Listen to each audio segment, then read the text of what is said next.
Hello, I'm Dr. Mike Block, and this counseling brief is on person-centered theory. The founder is Carl Rogers, and we will spend a little time exploring how person-centered can be useful for you. First, it's important to note that before Rogers came along in the mid-20th century, the field of counseling looked quite a bit different. People were generally not perceived as being capable of working through their own problems. It was more of a doctor-patient dynamic. But Rogers transformed counseling to what it is today, as he placed complete emphasis on the individual's ability to fulfill their own potential. Rogers believed that the individual is the expert of their own domain, and the sanctity of the individual is paramount. In other words, as a counselor, it is not my business to project my values, beliefs, dispositions onto the individual. I mainly need to truly listen and enter the student's or client's world. And then when I reflect back on all the things the individual is conveying to me, hopefully they can explore themselves through me. Sometimes in order to think, we have to talk. This is where the unconditional part comes in. I shouldn't be asking any questions, or at least very few questions. First of all, if I ask questions, I'm immediately projecting my agenda onto the individual I am working with. Becomes almost like an interview or an interrogation. When I'm working with a person, it is common for them to initially tell me exactly what they think I want to hear. And I don't really want that. I'm not going to get very deep when I am controlling the conversation. Our relationship becomes conditional based on my questions. Rather, my goal is to enter the individual's world. Let's start with this. Rogers believed that we had two basic needs. One is the need to self-actualize, to be ourselves. The real self is who we are born with, our very unique personality, our traits, all wrapped up in this tremendous potential. The second need, according to Rogers, is self-concept, which we largely obtain from others. We are all social creatures. However, we often get caught up in this social facade. We so desperately need the approval of others that we will compromise ourselves to get it. So the two needs become in direct conflict with one another. In other words, if I do a bunch of stuff to please other people, I'm likely going to repress or attempt to shed the part of myself that I think other people will not accept. This causes me to become confused. I end up comparing myself to others, attempting to live up to others, and so forth. My conditions of worth are attached to other people. So my self-concept will pull away from my real self. This is a basic human problem. The two needs are often in conflict, and satisfying one often means giving up the other. So we get a false picture of who we are, our interests, our motivations, our goals, our abilities. We essentially have two selves. We have the real self, the person we're born with, all of our experiences, our feelings, our wishes, our perceptions. And then we have this social self, our self-concept, the person that we think we are based on what we are projecting to other people. So in essence, we start losing touch with the real self. We have to have a need for positive self-regard to like and respect ourselves. So this conditional positive regard just doesn't do it.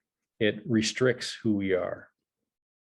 This means that we will like and accept only parts of ourselves that other people like and accept. And the self-concept will pull away from the real self. We get a false picture of who we really are. This mismatch is called incongruence. So the goal of person-centered counseling is congruence. Incongruence has many harmful effects. One is that it prevents self-actualization. You have to know who you are to fulfill your potential. And so what we try to do as a counselor is bring our self-concept closer to the real self. And it's almost like this Venn diagram, right?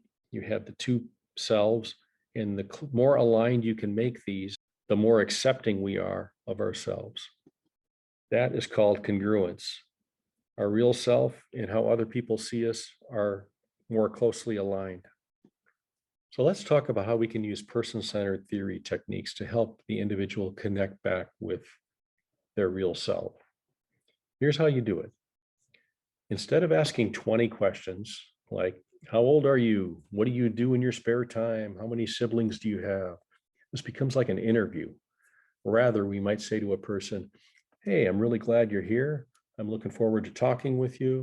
And then maybe I would pick up on any emotions they are revealing because I want to reflect that back to them. My goal is to have them see themselves through me, which will help them validate what they are feeling. So I really focus on the feelings.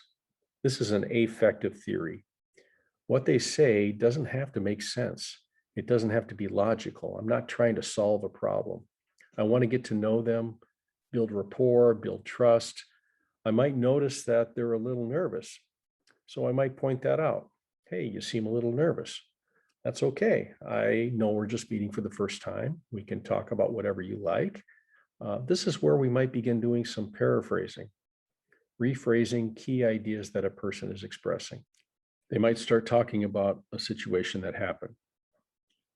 I got dropped off this morning. I didn't have my homework. I left it in the car. Now I'm going to be in trouble in school. I would reiterate back exactly what was said.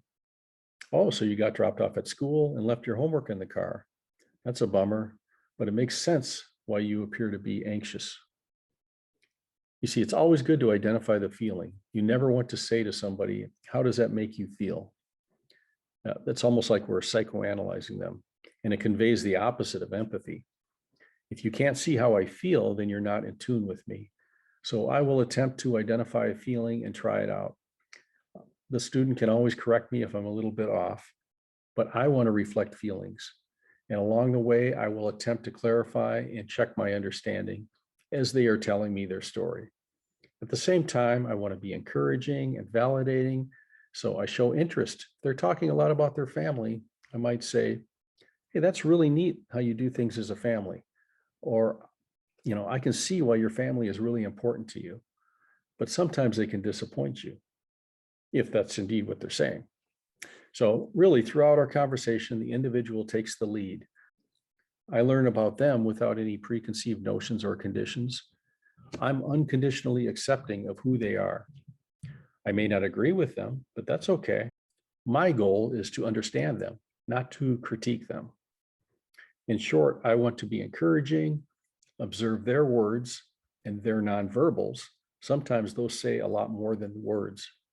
I want to do a lot of paraphrasing and summarizing key points as they tell their story. All along, I want to use feeling vocabulary. This will build trust. Your students and clients will appreciate you. They won't feel judged, and they may start to sort out some things in this judgment-free zone that you've created. So you're more of a sounding board, reflecting back to them exactly what they are giving you. In conclusion, I just want to say that person-centered is a great tool for building relationships. Obviously, you want to use other techniques as well. But everybody in the helping profession should be grounded with some person-centered techniques. This is the most authentic way to connect with somebody.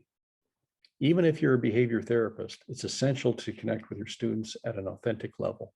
When you build the trust, you can set the stage for other techniques, but it all starts with getting to know the individual. Thank you for your time.